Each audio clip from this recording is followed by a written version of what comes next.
फिर next scene में ये आदमी ऐसा कपड़ा हटाता है एंड यहाँ टेबल पे हम कुछ स्क्रिप्चर्स और एक धनुष देख सकते हैं एंड इस धनुष की डिजाइन पे ध्यान दो तो एंड फिर शाश्वत चटर्जी का कैरेक्टर मेंशन करता है कि वो शक्ति वापस आ गई है। अब तुम सबको यहाँ पर लग रहा होगा कि जिस शक्ति की बात यहाँ पर हो रही है वो कल्कि अवतार है, लेकिन ये मेरे लिए लाइफ के उन मोमेंट्स में से है जहां पर मैं ग्रेटफुल फील करता हूं कि मैं इंडियन सिनेमा के इस फेज को विटनेस कर रहा हूं। एज अ पर्सन जो हमेशा से इंडियन सिनेमा का फैन रहा है, उसको हमेशा से प्रायोरिटाइज किया है, हमेशा से उसको एक ऐसे स्टैंडर्ड पे देखना चाहता है जहां पर हम हॉलीवुड जैसी इंडस्ट्री से कंधा मिला के चल सके। Well this is it, this is the moment. Sci-fi genre में जो एक पहल की जरूरत थी, इंडियन सिनेमा में जो एक रेवोल्यूशन की जरूरत थी, दिस इज दैट रेवोल्यूशन। कल्कि 2898 AD के लिए तो मैं डे 1 से ऑप्टिमिस्टिक था, लेकिन इस ट्रेलर को देखने के बाद से इस दुनिया में ऐसी कोई ताकत नहीं जो मेरे लिए इस मूवी का ओपिनियन चेंज कर सके। ऑनेस्टली इसको देखने के बाद जब मुझे रियलाइज हुआ कि अभी 17 दिन बाकी हैं इसके रिलीज में, तो भाई मेरी हालत खराब हो गई। मेरे जो सब्र का बाण टूटा है वो मैं ही जानता हूँ। Nag Ashwin cooked and he cooked really well. मजा आ गई भाई। तो भाई ये तो बात हो गई कि ट्रेलर कैसा था, लेकिन अब थोड़ा सा इन डिटेल जाते हैं और करते हैं इसका सीन बाय सीन ब्रेकडाउन। और हाँ, जितने भी लोग मेरे कल्कि 2898 AD के इस वीडियो सीरीज को फॉलो करते हुए आ रहे हैं, उनको पता है कि मेरी ऑलमोस्ट सारी थ्योरी सही साबित हो गई हैं इस ट्रेलर से। ऑलमोस्ट, इस बात पे एक लाइक तो बनता है। अब ऑब्वियसली मैं उन सारी थ्योरीज को दोबारा से इस वीडियो में रिपीट नहीं कर सकता, तो इसीलिए अगर तुमने मेरी ये सीरीज नहीं देखी है तो आई वुड रिकमेंड कि तुम देख लो, भले इस वीडियो के बाद या फिर इस वीडियो से पहले। तो शुरू करते हैं, स्टे ट्यून्ड।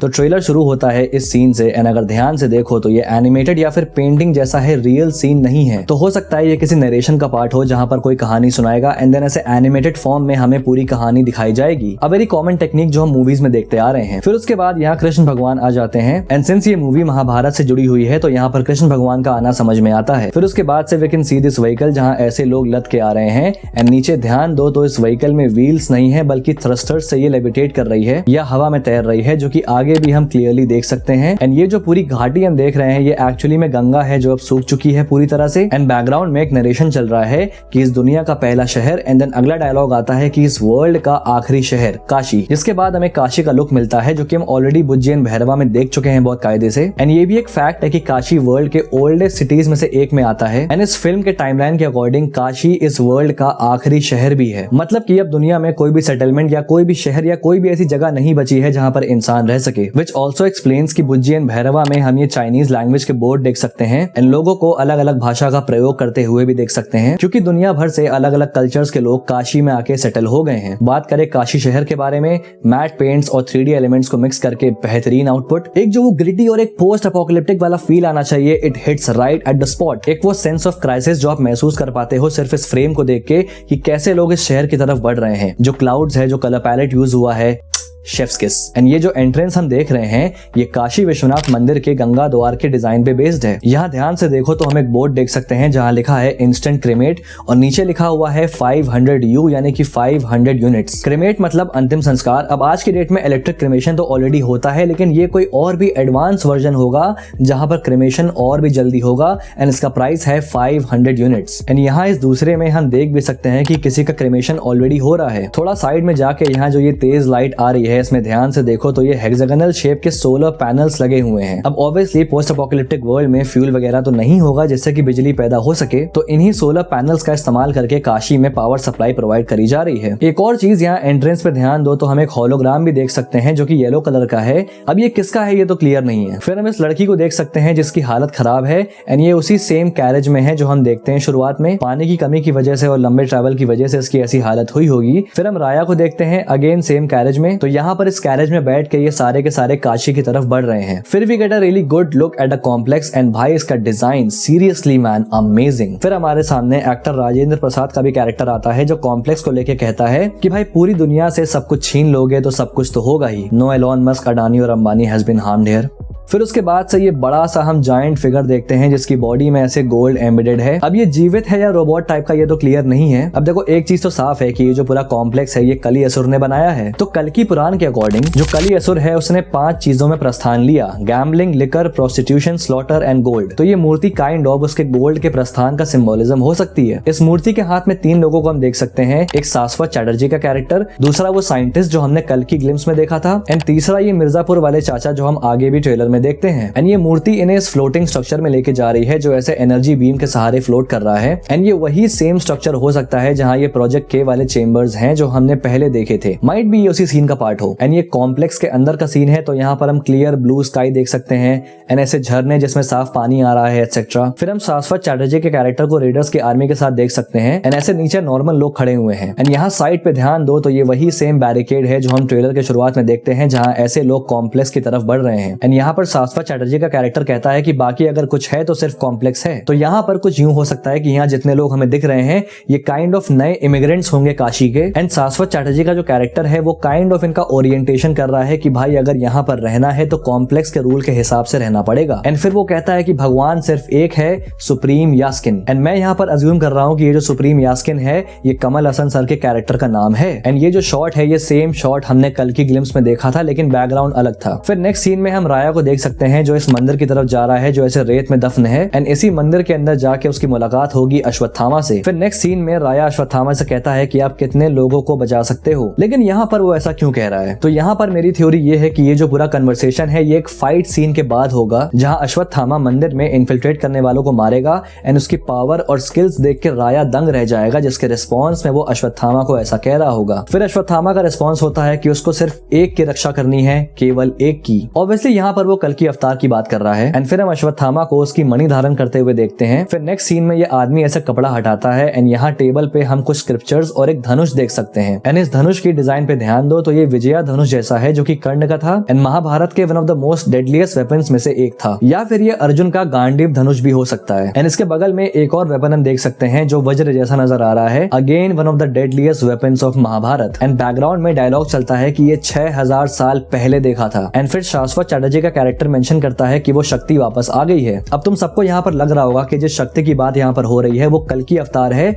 लेकिन यहाँ पर अश्वत्थामा की बात हो रही है जिसकी मणि की शक्ति को आखिरी बार 6000 साल पहले महाभारत में देखा गया था, जिसके बाद से वो मणि उसके माथे पर से हटा दी गई थी। बट देन जब वो उसको वापस अपने माथे पे लगाएगा तो उसकी पावर इन लोगों के रडार में आ जाएगी। फिर आगे देखो तो ये अश्वत्थामा का हाथ है जिसके ऊपर कोई ऐसे पैर रख रहा है। अब इसको आगे डिटेल में समझाऊंगा। फिर इस सीन में देखो तो यहाँ ढेर सारे नाम लिखे हैं, जेरी, हान, रैग्नोस, ब्रैड एंड ये सारे इंग्लिश नेम्स हैं जिसके बीच में ऐसे हिंदी में कोई लिखता है माँ। फिर इसके बाद से हम ये टेरेन देख सकते हैं जहाँ ऐसे ये ट्रक जा रही है एंड ये वही सेम ट्रक है जिसको रेडर्स घेर लेते हैं बुज्जी ग्लिम्स में। एंड ये पूरा terrain mind blowing, like literally so good considering कि ये जो पूरा शॉट है ये CGI से बनाया गया है। It's really amazing. और फिर एंट्री होती है दीपिका के कैरेक्टर की जो कि प्रेग्नेंट है। एंड आगे अश्वत्थामा कहता है कि आपने अपने गर्भ में एक भगवान को स्थान दिया हुआ है, विच मीन्स ये बच्चा और कोई नहीं बल्कि भगवान कल की अवतार है। अब देखो मैंने ऑलरेडी कहा था कि प्रभास कल की अवतार नहीं है एंड मेरे इस कहने के लिए जितने लोगों ने मुझे गाली दी थी। एंड यहाँ अश्वत्थामा का चेहरा देखो जब वो दीपिका के कैरेक्टर को देखता है, एक गर्भवती औरत को देखता है। उसके चेहरे के एक्सप्रेशन उसके अंदर के इनर टर्मोइल को बयान करते हैं कि कैसे दीपिका को देख के उसको अपना पाप याद आता है कि कैसे उसने उत्तरा को जान से मारने की कोशिश करी थी जो कि एक गर्भवती महिला थी एंड उसके इसी गलती की वजह से उसको ये श्राप मिला। लेकिन दीपिका के कैरेक्टर को देख के उसे एक मौका नजर आता है पश्चाताप का कि कैसे जिंदगी ने दोबारा से उसको एक गर्भवती औरत के सामने लाके खड़ा कर दिया एंड उसके रिडेम्पशन आर्क को भी, जहाँ वो कहता भी है कि मैं बचा लूंगा इसको। एंड ये जो पैर अश्वत्थामा के हाथों पे है ये दीपिका का पैर हो सकता है as a sign of respect. And kudos to Amitabh Bachchan जिन्होंने इतने बेहतरीन तरीके से अपने चेहरे पे इन डुअल एक्सप्रेशन को बयान किया। एक तरफ वो पुराना घाव जो दीपिका को देख के ताजा हुआ, लेकिन एक सुकून भी, एक राहत भी कि पश्चाताप का मौका मिला। And then we get this shot, just pure goosebumps, amazing. And ये अश्वत्थामा ही है एंड ये पूरा सीन महाभारत का है। एंड इसका एक छोटा सा पार्ट हमें अश्वत्थामा ग्लिम्स में देखने को मिला था। एंड यहाँ जिस तरह से ऐसे हार के अश्वत्थामा अपने घुटनों पे गिर गया है उससे समझ आता है कि ये जो लाशें पड़ी हैं ये कौरवों के आर्मी की होगी। एंड ये जो पूरा सीन है ये महाभारत के आफ्टरमैथ का हो सकता है जहां पर द्रोणाचार्य की डेथ होने के बाद से पांडवास ने कौरव की सेना को हरा दिया एंड इसीलिए यहाँ पर अश्वत्थामा ऐसे अपने घुटनों पे गिर रहा है as a sign of defeat and helplessness, जिसके बाद से वो एकदम फ्यूरियस होगा एंड देन पांडवास पे अटैक करने जाएगा। फिर एक गजब सुपर हीरो लैंडिंग अश्वत्थामा की। एंड यहाँ बैकग्राउंड में देखो तो ये वही सेम सीन है जहाँ रेडर्स इन रेबल्स के ट्रक का पीछा कर रहे हैं। एंड अभी कंप्लीट सीरीज ऑफ इवेंट्स क्या है ये मैं तुम्हें आगे बताऊंगा। फिर अगेन आगे देखो तो अश्वत्थामा ऐसे 4 से 5 रेडर्स को एक साथ ऐसे उठा के फेंक रहा है। फिर एंट्री होती है प्रभास एके भैरवा की एंड यहाँ वो कहता है कि कैसे वो सपना देख रहा था कॉम्प्लेक्स में रहने का एंड हम देखते भी हैं प्रभास को ऐसे हॉर्स राइड करते हुए and we get a complete look at the landscape in the complex. लेकिन ध्यान देना कि ये भैरवा का ड्रीम सीक्वेंस है, तो मतलब ये एग्जैक्ट लैंडस्केप नहीं है कॉम्प्लेक्स का, ये भैरवा अपने ड्रीम में इमेजिन कर रहा है। एंड यहाँ भैरवा ये भी कहता है कि हम दोनों कॉम्प्लेक्स में थे एंड यहाँ हम किसी और को देख सकते हैं भैरवा के साथ, जो कि और कोई नहीं दिशा पाटनी का कैरेक्टर है जो भैरवा का लव इंटरेस्ट होगी इस फिल्म में। फिर हम इस कैरेक्टर को देखते हैं जो इससे पहले हम शाश्वत चटर्जी के पीछे भी खड़ा देखते हैं, इम्प्लाइंग कि ये उसी का खास आदमी हो सकता है। And then my favourite moment, इतने समय के बाद we get to see Brahmanandam sir back on the big screen and वो भी इतने बड़े प्रोजेक्ट का पार्ट। फिर आगे देखते हैं हम भैरवा को एंड इसके पीछे उसके दो और डुप्लीकेट्स हैं। अब बुज्जी एंड भैरवा में याद होगा वो होलोग्राम टेक जो कि भैरवा उस बच्चे से ले लेता है, वेल यहाँ वो उसी टेक का इस्तेमाल कर रहा है अपने डुप्लीकेट्स को बनाने के लिए। फिर हमें दिशा पाटनी भी देखने को मिलती है जो भैरवा को उसके सेल्फिशनेस के लिए कॉल आउट करती है, क्योंकि ऑब्वियसली भैरवा एक सेल्फिश इंसान है जिसको सिर्फ कॉम्प्लेक्स जाने से मतलब है एंड जिसके लिए वो कुछ भी करेगा। एंड यही भैरवा को एक इंटरेस्टिंग कैरेक्टर बनाता है कि उसका जो पूरा कैरेक्टर आर्क होगा from a selfish person to a person taking a stand against evil, वो देखने में काफी मजा आएगा। फिर उसके बाद हम देखते हैं बुज्जी को जो कि एक बाउंटी की नोटिफिकेशन लेके आती है भैरवा के लिए एंड ये बाउंटी है दीपिका पादुकोण के ही कैरेक्टर की जिसकी प्राइस है 1 मिलियन यूनिट्स। ऑलरेडी बताया था भाई कि बाउंटी आइदर अश्वत्थामा होगा या फिर दीपिका का कैरेक्टर। बाकी इस बाउंटी को लेके जो डिटेल्स फ्लैश होती हैं उसकी बात करते हैं। तो यहाँ ब्रीफिंग में लिखा है the subject a previously infertile participant since 2886 is now 150 days pregnant. तो 2886 से 2898 एडी मतलब कि दीपिका का जो कैरेक्टर है वो 12 साल से पार्टिसिपेंट है। किस चीज का? प्रोजेक्ट के का। प्रोजेक्ट के जहां पर कली ढेर सारी औरतों को इम्प्रेग्नेट कर रहा है उस एक बच्चे को पैदा करने के लिए जो कि उसकी नई बॉडी बनेगा। एंड यहाँ लिखा है 150 डेज प्रेग्नेंट यानी कि 5 महीने। फिर आगे लिखा है this unexpected development has elevated her importance making her a vital part of a classified mission in the complex. Despite a history of infertility her pregnant state suggest significant underline factors that requires the complexes involvement urgently. तो भाई यहाँ पर दीपिका का जो character है उसको infertile mention किया जा रहा है जिसका मतलब वो बच्चे पैदा नहीं कर सकती, लेकिन उसके बावजूद उसका प्रेग्नेंट होना आम बात नहीं है। एंड जो बच्चा दीपिका के पेट में होगा वो वही स्पेसिमेन होगा जिसकी रिक्वायरमेंट कल्कि को अपनी नई बॉडी के लिए है। एक और चीज गौर करो तो यहाँ पर दीपिका का नाम सम 80 लिखा गया है। सम 80 सम 80 सम 80, थोड़ा सम को सुम बोलो, सुम 80 साउंड्स लाइक सुमति। अब ये सुमति जो नाम है वो उस महिला का है जो कि कल की अवतार को जन्म देंगी। सो रियली क्लेवर नाग अश्विन, गुड वन। फिर आगे हम देखते हैं भैरवा दीपिका को हाई करता है एंड ये वही सेम सीन उसी न्यू वर्ल्ड वाले लोकेशन का है एंड यहाँ दीपिका उसी रेबल्स वाले ट्रक के अंदर बैठी है एंड भैरवा यहाँ दीपिका को कैप्चर करने आया है जो कि उसकी बाउंटी है। अब भैरवा का ये चीजी इंटरेक्शन ज्यादा लंबा नहीं चलता क्योंकि उसे अश्वत्थामा ऐसे पीछे से खींच के फेंक देता है। मैंने ये भी ऑलरेडी बताया था कि इस लोकेशन पे अश्वत्थामा और भैरवा की फाइट होगी। तो अब यहाँ पर जो चेन ऑफ इवेंट्स है वो कुछ ऐसा होगा कि दीपिका जो है वो किसी तरह से कॉम्प्लेक्स से एस्केप कर जाएगी आफ्टर नोइंग कि उसके बच्चे के साथ क्या होने वाला है, जिसके बाद वो रेबेल से मिलेगी जो कि उसको प्रोटेक्ट करेंगे एंड देन उसके सर पर बाउंटी आ जाएगी। तो इधर ये रेबेल्स दीपिका को इस ट्रक में लेके जा रहे होंगे जहां रेडर्स अटैक करेंगे